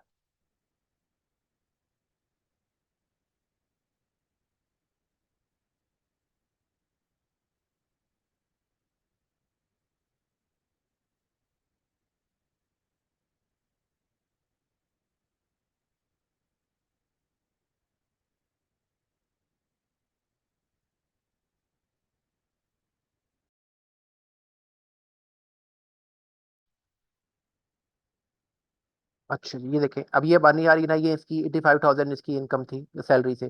फिर उसके बाद आप इसको 3,000 को फिलहाल अभी कर दे इग्नोर। उसकी बिजनेस इनकम जो थी वो ये आ गई। फिर उसके बाद उसका स्टैंडर्ड डिडक्शन की 27,700 आ गई, ठीक है। फिर उसके बाद उसको क्यूबीए की डिडक्शन भी मिल गई 36, 200, 362। तो इन दोनों को ऐड करें तो 64, 62 बनती है। वो 263, 808 एजीआई बनी थी, उसमें से ये 64, 62 माइनस किए तो आपकी 199,746 आपकी टैक्सेबल इनकम आ गई। उसके ऊपर आपका जो टैक्स लगा वो लगा 34,729, ठीक 39, ठीक है। उसमें से आपका बच्चा था और एक डिपेंडेंट था, तो 2,500 मिल के 2,500 का क्रेडिट मिल गया। अब क्रेडिट में से 34,000 में से ये 2,500 क्रेडिट माइनस करे तो 32,000 रह गया, ठीक है। उसके बाद आपका बन गया, उस क्योंकि आप बिजनेस करते थे तो आपको सेल्फ एम्प्लॉयमेंट टैक्स भी हिट हुआ 14,000 का। तो 32,000 और 14,000 मिला के बन गया आपका 40,000 का टैक्स। उस 40,000 के टैक्स में से आपका सैलरी के ऊपर 12,000 का टैक्स आपका ऑलरेडी कटा हुआ था, वो उसने माइनस कर दिया। 40 में से 12 माइनस करें तो आपका बन जाता है पीछे 35 रह गया, क्योंकि उसमें आपको 1,506 का पेनल्टी भी आ रही है, क्योंकि आप लेट की रिटर्न फाइल कर रहे हैं और आपने कोई और एडवांस पेमेंट इनकी नहीं की थी, तो इसलिए आपको पेनल्टी लगी 1,506 की, ठीक है। तो ये आपको सिर्फ दिखाने का मकसद है। आपको इंशाल्लाह इसकी डिटेल हर चीज बताई जाएगी, स्केड्यूल ए में क्या जाता है, स्केड्यूल सी में क्या जाता है, डी में क्या जाता है, हर चीज आपको उसके अंदर आपको पूरा पूरा सिनेरियो बना के हर एंगल से आपको चीजें इसकी इंशाल्लाह सिखाई जाएंगी आगे जाके। आगे बढ़ते हैं स्लाइड के ऊपर। अच्छा, अब इसमें 1040 फॉर्म में क्या होता है, एक तो 1040 होता है जिसमें आपकी मेजर आपकी जो इनकम आपकी इंपोर्ट होती है। अगर आप सीनियर सिटीजन है 1065 से एज जो आपकी ऊपर अबव है तो आपका 1040 एसआर फॉर्म बनता है। अगर आप नॉन रेजिडेंट हैं, मतलब आप पाकिस्तान में बैठे हुए हैं और आपने एलएलसी खोली हुई है और आप अमेरिका में बिजनेस कर रहे हैं तो आपकी 1040 एनआर फाइल होगी। अगर आपने रिटर्न को रिवाइज करना है तो आपकी 1040 एक्स फाइल होती है। तो जो रिटर्न होती है वो आप पिछले 3 साल तक की रिटर्न रिवाइज कर सकते हैं। जैसे अभी आप 2021 की और 22 की रिटर्न रिवाइज कर सकते हैं, ठीक है। 2020 की रिटर्न आप रिवाइज नहीं कर सकते। स्केड्यूल ए में क्या जाता है, स्केड्यूल ए में सारी आइटमाइज डिडक्शन जाती हैं, जैसे मैंने आपको पिछले दिखाया था कि स्टैंडर्ड डिडक्शन या आइटमाइज डिडक्शन। उस स्टैंडर्ड ए में क्या जाएंगी आपकी सारी आइटमाइज डिडक्शन, जिसमें हमने देखा था कि आपके मेडिकल के एक्सपेंसेस थे, आपके इंटरेस्ट थे, आपके टैक्सेस थे, आपके चैरिटेबल डोनेशंस थी, सारी वो उसमें जा रही होती है। स्केड्यूल बी में जो है आपका ये जो इंटरेस्ट और डिविडेंड इनकम जितनी भी आ रही होती है वो आपकी सारी इसमें जा रही होती है, जो कि 1500 से ज्यादा हो। अगर कम भी हो तो भी आप डाल दें, कोई फर्क नहीं पड़ता, लेकिन 1500 से ज्यादा हो तो फिर आपको डालना जरूरी होता है। स्केड्यूल सी में आपका सारा बिजनेस जाता है, ठीक है, जो भी आपका बिजनेस, आपका प्रॉफिट लॉस वगैरह आपका सारा उसमें बन रहा होता है। स्केड्यूल डी में आपका कैपिटल गेन और लॉसेस जा रहे होते हैं। स्केड्यूल ई में आपकी K1s जा रही होती हैं, आपकी जो जितने भी K1 आपके होते हैं वो आपका स्केड्यूल ई में जाते हैं। इसके अलावा रेंटल इनकम आपकी स्केड्यूल ई में जा रही होती है। अगर आप फार्मर है तो आपकी फार्मरिंग इनकम आपकी स्केड्यूल एफ में जा रही होती है। उसके बाद आपका जो सेल्फ एम्प्लॉयमेंट टैक्स जो होता है वो स्केड्यूल एस सी में जा रहा होता है। फिर आपका अगर आपको चाइल्ड टैक्स क्रेडिट मिल रहा है तो उसका 8812 फॉर्म मिल रहा होता है, जैसे आपको मैं दिखाता हूँ यहाँ पे, ये देखिए।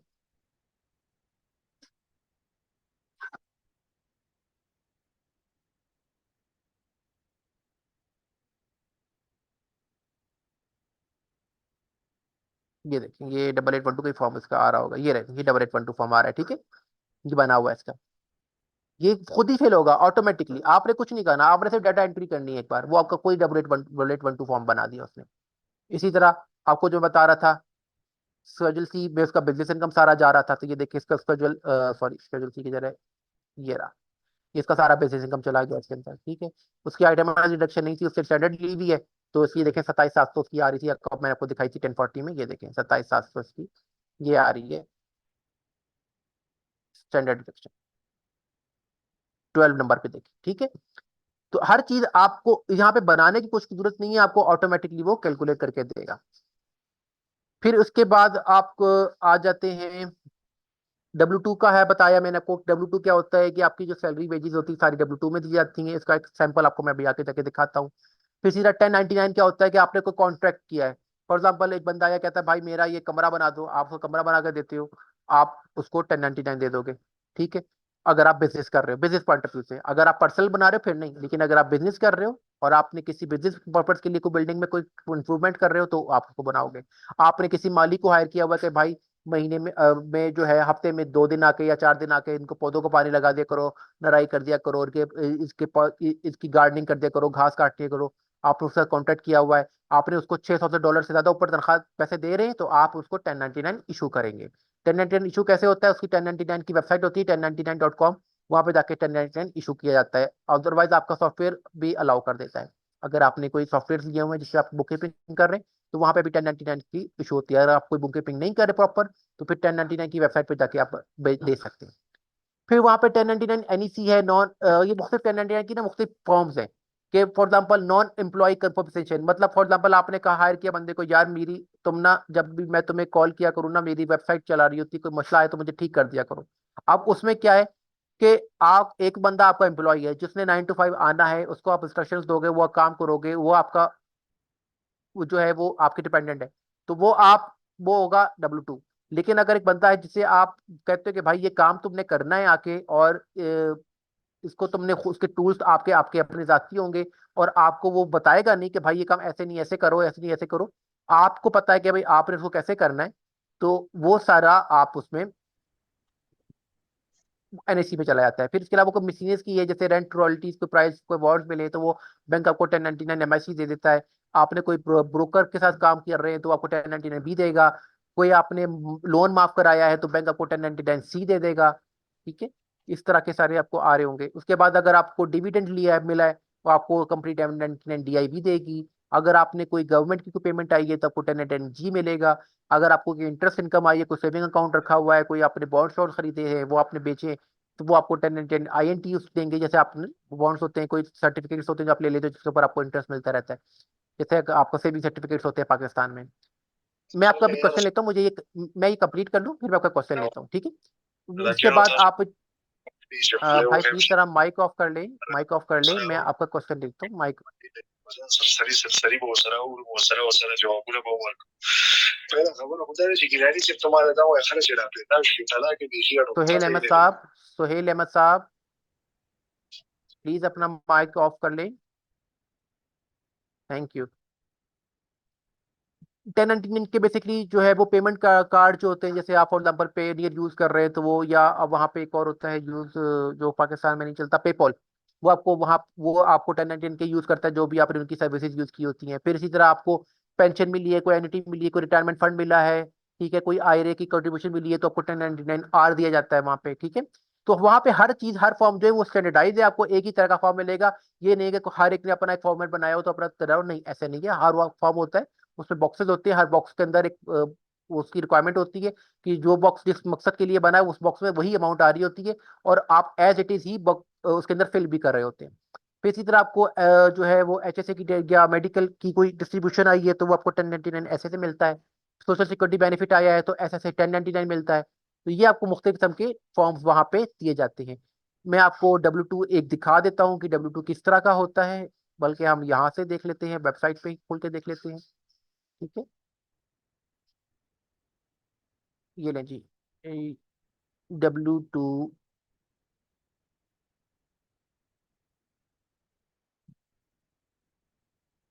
किसी का फिल हुआ हुआ,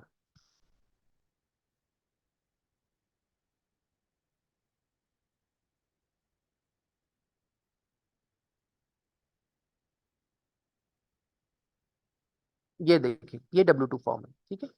इसमें क्या है, इसको हम थोड़ा सा बड़ा करते हैं। ओहो,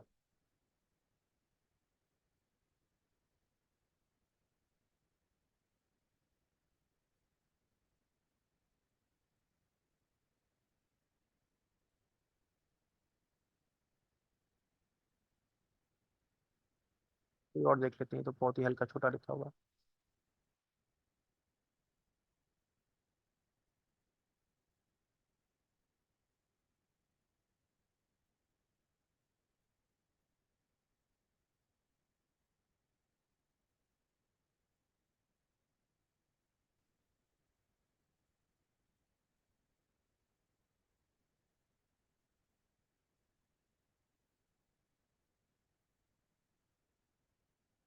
मैं खाली चलिए मैं अपने पास से को ढूंढ के दे देता हूँ आपको, कि जो कहते हैं, एक सेकेंड।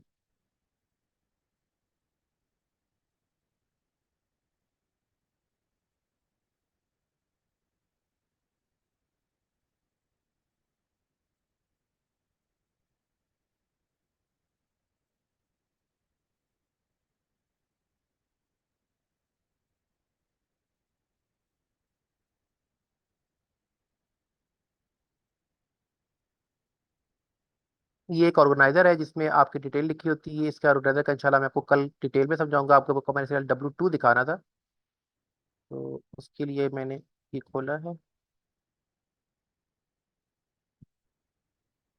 ये देखिए, थोड़ा सा इसको बड़ा करते हैं, पर ये हो जाए बड़ा।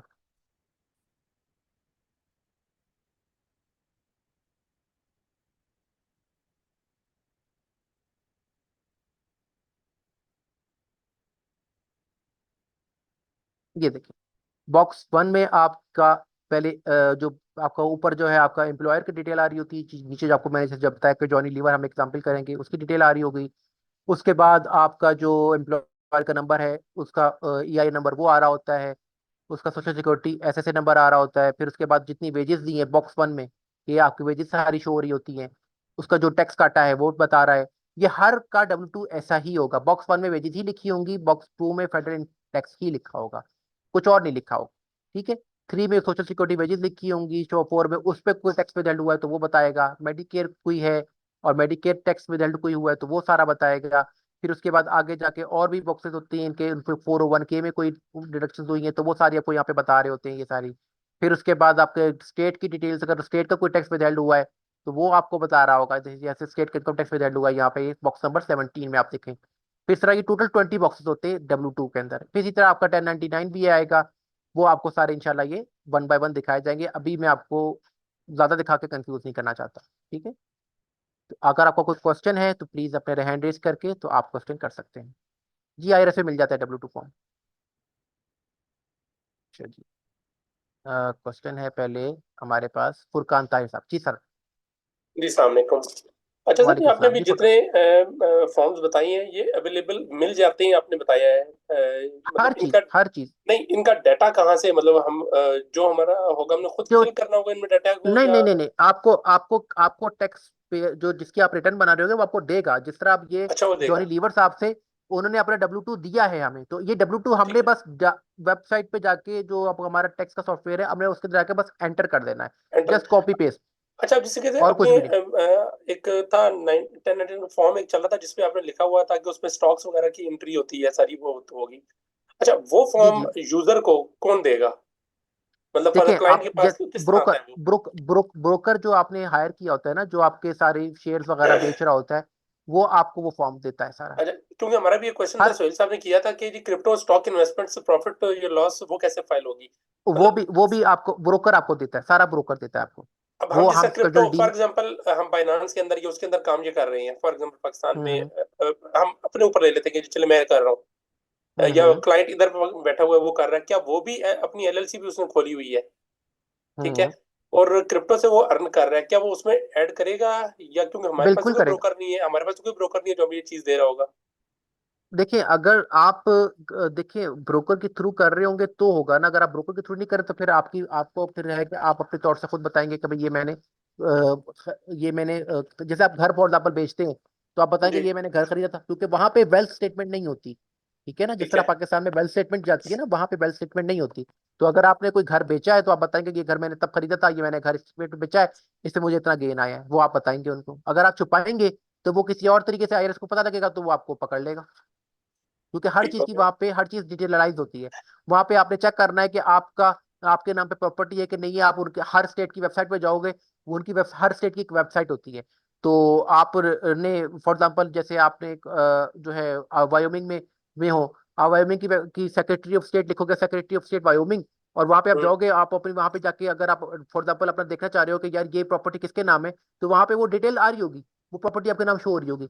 कल को अगर वो प्रॉपर्टी आपने बेच के किसी और को ट्रांसफर कर दी है, तो ऑब्वियसली वो अपने नाम पे जब ट्रांसफर कराएगा तो वो उनके पास चली जाएगी। और कल को आपने अगर अपना कैपिटल गेन या लॉस नहीं बताया, तो वो फिर ऑब्वियसली आईआरएस आपको क्वेश्चन करेगा इस चीज के ऊपर कि भाई आपने ये अपने शो नहीं किया, क्योंकि हर चीज वहां पे जारी होती है। मतलब और अभी आपने जितने जितने फॉर्म्स बताए हैं वो फॉर्म्स हमें जिस जगह पर हम 1099 के हमने बहुत सारे फॉर्म्स बताए हैं हमें मुख्तलिफ जी जी, चीजें, वो सारी सारी चीजें हमें क्लाइंट हमें दे रहा होगा जो उसको यूजर मतलब उसको किस तरह मिलेंगे ये, मेरा क्वेश्चन जो है देखिए अभी। मैं आपके पास जॉब कर रहा हूँ, ठीक है, ठीक है, मैं तो W2 तो मुझे समझ आ ऑब्वियसली गई, W2 तो आप मुझे दे हाँ रहे हैं, आपने भी बहुत हाँ सारी लिस्ट ठीक है, दिखाई थी मुख्तलिफ फॉर्म्स की कि वो आपको जी मिल जी। जाएंगे, देखिए वो कौन अगर से अगर फॉर्म्स? अगर बैंक में आपने सेविंग अकाउंट खोला हुआ है, बैंक ने आपको इंटरेस्ट दिया है, ठीक ठीक है, है ना, तो बैंक आपको 1099 देगा, उसका 1099 आईएनटी देगा। अगर आपने कोई डिविडेंड आपको मिला है, तो जिस कंपनी ने आपको डिविडेंड दिया वो आपको 1099 डीआई भी देगी। ठीक है, ठीक, ओके, ठीक। ठीक है, और अगर आपको नहीं मिला तो आप उससे मांगेंगे भाई मुझे दो, अदरवाइज आपको आईआरएस को कंप्लेन कर सकते हैं, और आईआरएस उनको पेनल्टी करेगा, क्योंकि 31 दिसंबर तक सबको 31 जनवरी तक सबको का ये होता है कि उन्हें 31 जनवरी से पहले पहले ये इशू करने हैं अपने क्लाइंट्स को। अगर वो 31 जनवरी के बाद भी 31 इशू नहीं जनवरी, करते तो अच्छा हमने मार्च थर्टी में फर्स्ट सबमिट जनवरी करनी होती है तो जनवरी तक हम हाँ सबमिट बिल्कुल, करते हैं, ठीक है। बिल्कुल। जैसे अब आप जब 24 की अगर 2024 की रिटर्न बनाएंगे तो 31 जनवरी 2025 तक वो उनको क्लाइंट्स के पास वो आ जाने चाहिए। ओके, ठीक, ओके, ठीक है, थैंक यू, ये थैंक आप आईआर की वेबसाइट पे इसका स्टैंडर्ड भी बना हुआ है। इसी तरह आप 1099 लिखेंगे तो आपको 1099 का भी स्टैंडर्ड वो मिल जाएंगे। ये आप खुद, बल्कि आपको ही मैं आप लोगों को ये मैं असाइनमेंट दे रहा हूँ, आप लोग इसको ढूंढे देखें, जरा नजर मारे कि ये किस तरह के फॉर्म होते हैं, इसके ऊपर थोड़ी सी वर्किंग करें। 1099 कैसा होता है, W2 कैसा होता है, ये सारे आप वेबसाइट पे गूगल से देख सकते हैं। 1099 के टोटल जो आपने साइड की थी कितने एग्जाम तकरीबन है, कितने टाइप्स के हैं ये? 1099 10। आपको आप 1099 डीआईवी देख लें, आप 1099 आईएनटी देख लें, आप 1099 जो है एमआईएससी देख लें, मिसलेनियस हो गया, एनएसी देख लें, ये तीन चार देख लें आप। ओके, ठीक, ओके, ये बिल्कुल ये वाली स्लाइड थी जिसमें आपने एनएसी, जी जी नॉन एम्प्लॉय जी और जी, ठीक हो गया सर, ठीक, थैंक यू। ठीक, वेल, जी अकमल साहब।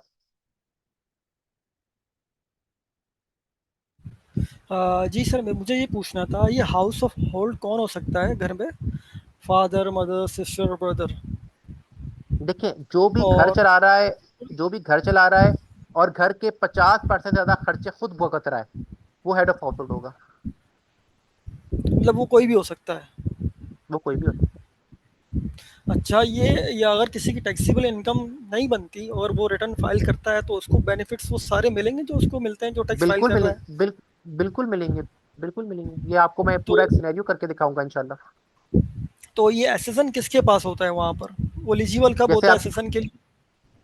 वो पैदा होते ही हो जाता है। जिस तरह आप पैदा होते ही पहले आप बी फॉर्म लेते हैं, फिर एनआईसी लेते हैं, वहाँ पे एसएसएन मिल जी, जाता है आपको। और अगर आप ठीक है। वहाँ पे वीजा लेके गए हैं तो 3 साल का काम करने के लिए, तो फिर आप वहाँ पे टेम्परेरी एसएसएन ले लेते हैं। या उसके लिए अगर ईआईए आपको नंबर ऐसे मिलता है? ईआईए नंबर होता है, एम्प्लॉयर आइडेंटिफिकेशन नंबर। अगर आपको बिजनेस कर रहे हैं, एलएलसी खोल रहे हैं, फिर होता है आपको ईआईएन मिलता है। अगर आपने ठीक। अगर आप इंडिविजुअल हैं तो आपको आईटीआईएन नंबर मिलेगा फॉर द टाइमिंग। अगर आपने कोई काम करना है, आप कुछ टेम्परेरी पर्पज के लिए यूएसए आए हुए हैं, जब तक आपको एसएसएन नहीं मिलता, आपको आईटीआईएन नंबर मिल जाता है। Income tax. ITI ID number. ठीक है। हाँ, आईटीआई नंबर। ठीक। बिल्कुल ठीक है सर। आपने कल के लेक्चर्स की पीपीटी फाइल्स शेयर नहीं की।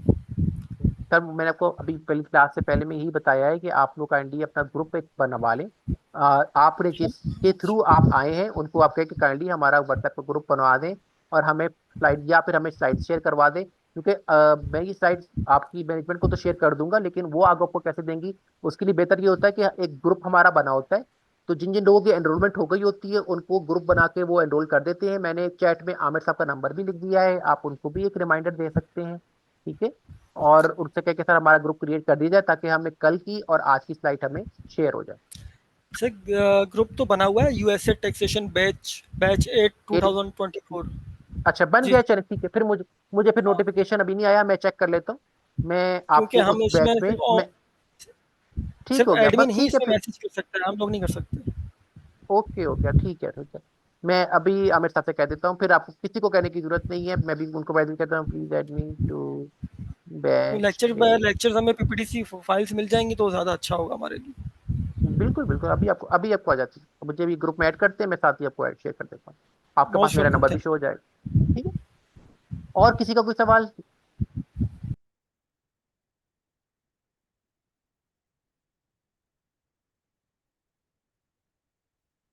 किसी का कोई सवाल?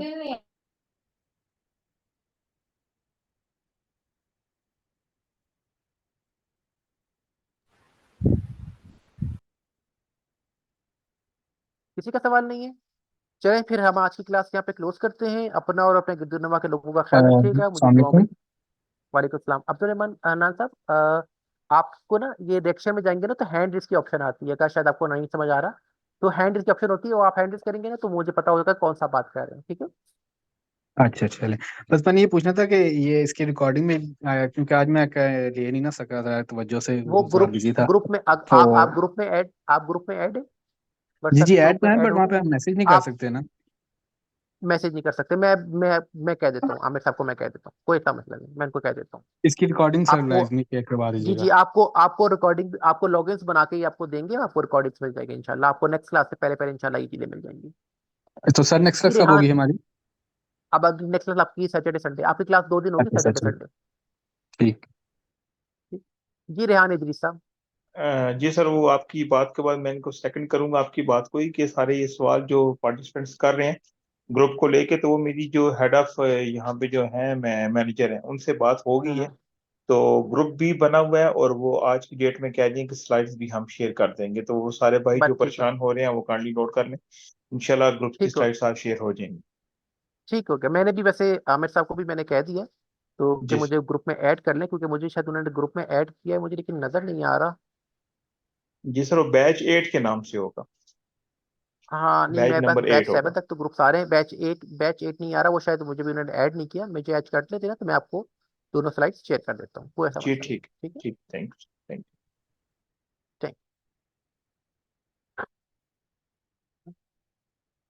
यू। आज की क्लास हम यहीं पे क्लोज करते हैं। अपना और अपने गिरदनवा के लोगों का ख्याल रखिएगा, मुझे दुआ में याद रखिएगा। अल्लाह हाफ़िज़।